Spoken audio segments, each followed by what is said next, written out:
Assalamualaikum warahmatullahi wabarakatuh. Perkenalkan, nama saya Faradiba dengan NIM 21033-2012.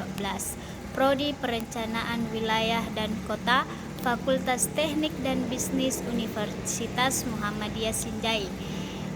Di sini saya akan menjelaskan sedikit tentang apa itu Smart Governance. Yang pertama, pengertian Smart Governance. Smart Governance adalah sebuah konsep pemerintahan yang berbasis teknologi informasi dan komunikasi yang disingkat dengan TIK, serta termasuk tata kelola kota pemerintahan daerah yang cerdas dan bertujuan untuk meningkatkan efektivitas, efisiensi, transparansi, dan partisipasi publik dalam proses pengambilan keputusan. Sasaran dari Smart Governance adalah mewujudkan tata kelola dan tata pamong pemerintahan daerah yang efektif, efisien, komunikatif, dan terus melakukan peningkatan kinerja birokrasi melalui inovasi dan adopsi teknologi yang terpadu. Smart Governance memiliki 3 konsep penerapan. Yang pertama, e-government. Pemerintah dapat memanfaatkan teknologi informasi dan komunikasi untuk mempercepat dan mempermudah proses administrasi publik seperti pelayanan publik, pengarsipan, dan komunikasi dengan masyarakat. Yang kedua, pengambilan keputusan berbasis data. Pemerintah dapat memanfaatkan data yang terkumpul dari berbagai sumber untuk membuat keputusan yang lebih akurat dan efektif. Hal ini dapat membantu pemerintah dalam melakukan perencanaan pembangunan dan pengawasan program pemerintah. Yang ketiga, pembangunan Smart City. Konsep Smart Governance dapat diterapkan dalam pembangunan Smart City, di mana teknologi informasi dan komunikasi digunakan untuk meningkatkan kualitas hidup masyarakat dan efisiensi pemerintahan dalam penyelenggaraan layanan publik.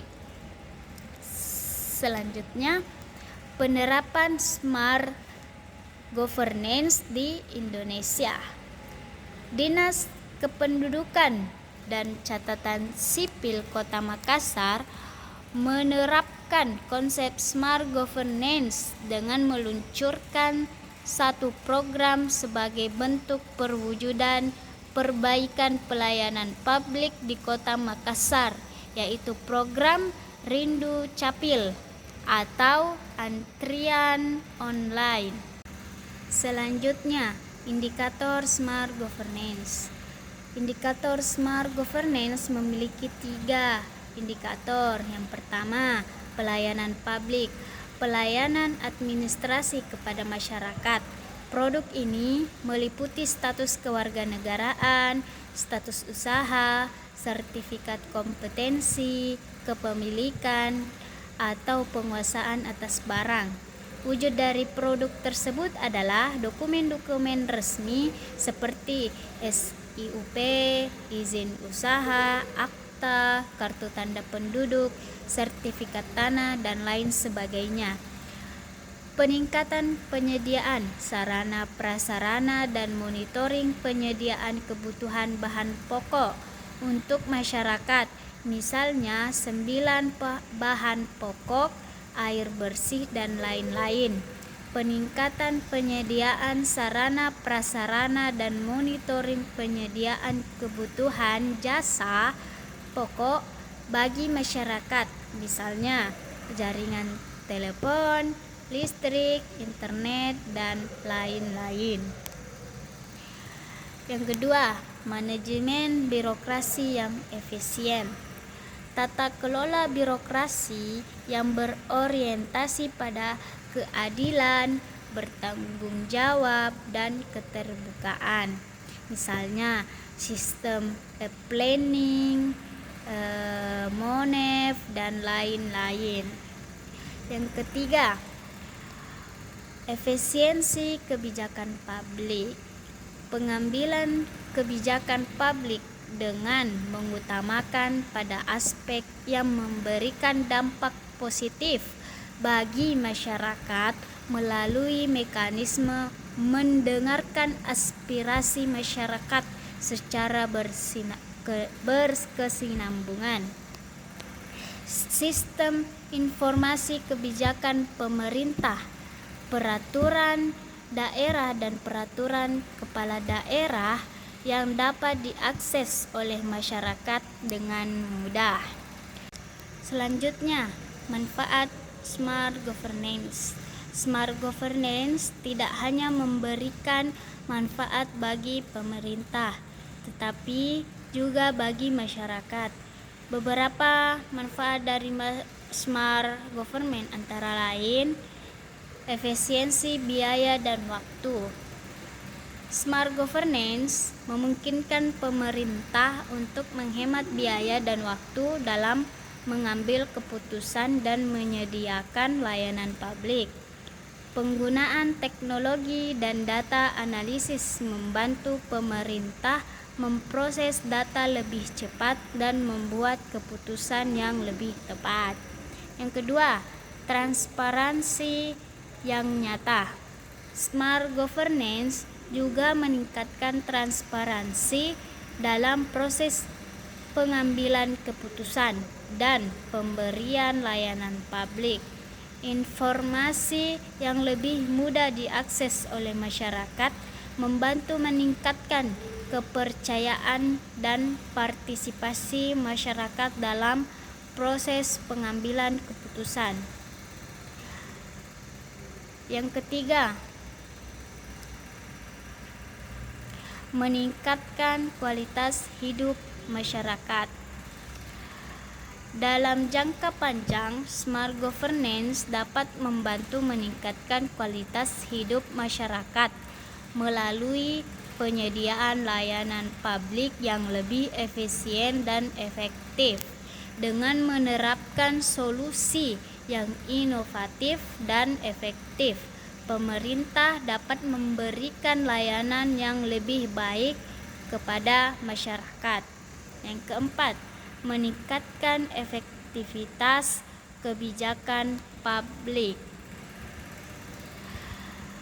Smart governance juga membantu meningkatkan efektivitas kebijakan publik yang diterapkan oleh pemerintah melalui pengumpulan data dan analisis data.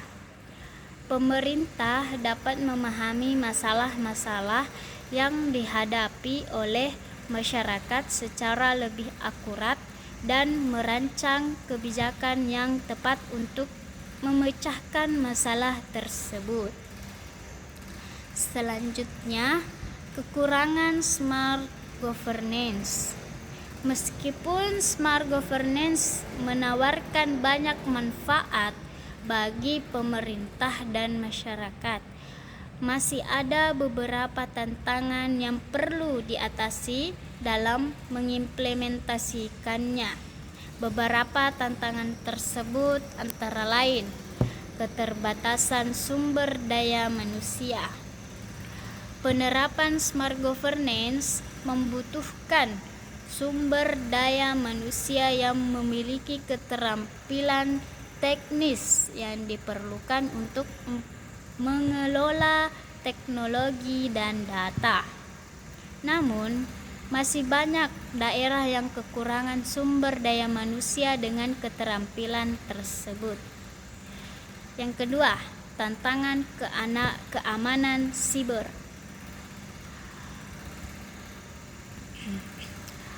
Peningkatan penggunaan teknologi dan data dalam smart governance juga berarti meningkatkan potensi risiko keamanan siber. Oleh karena itu, pemerintah harus memastikan bahwa sistem mereka aman dari serangan siber dan mematuhi standar keamanan yang ditetapkan. Yang ketiga, ketergantungan pada teknologi. Ketergantungan pada teknologi dalam smart governance dapat menjadi masalah jika terjadi kerusakan atau pemadaman sistem. Pemerintah harus memastikan bahwa mereka memiliki rencana darurat dan backup sistem yang cukup untuk mengatasi masalah tersebut. Kesimpulan dari smart governance tersebut adalah tata pemerintahan atau governance ini lebih menggambarkan pada pola hubungan yang baik antar setiap elemen yang ada seperti pemerintah, swasta, dan masyarakat. Dalam pembangunan integrasi, banyak negara maju dengan smart governance yang baik dan bisa dijadikan contoh untuk menciptakan serta mendukung tercapainya konsep smart city. Kepekaan masyarakat akan teknologi juga sangat penting untuk mendongkrak pertumbuhan pembangunan pelayanan untuk kepentingan bersama menjadi lebih baik. Baiklah, itulah yang bisa saya jelaskan sedikit apa itu smart governance. Jika ada salah kata dan pengucapan mohon dimaafkan karena sesungguhnya kesempurnaan itu hanya milik Allah Subhanahu wa taala. Sekian dan terima kasih. Wassalamualaikum warahmatullahi wabarakatuh.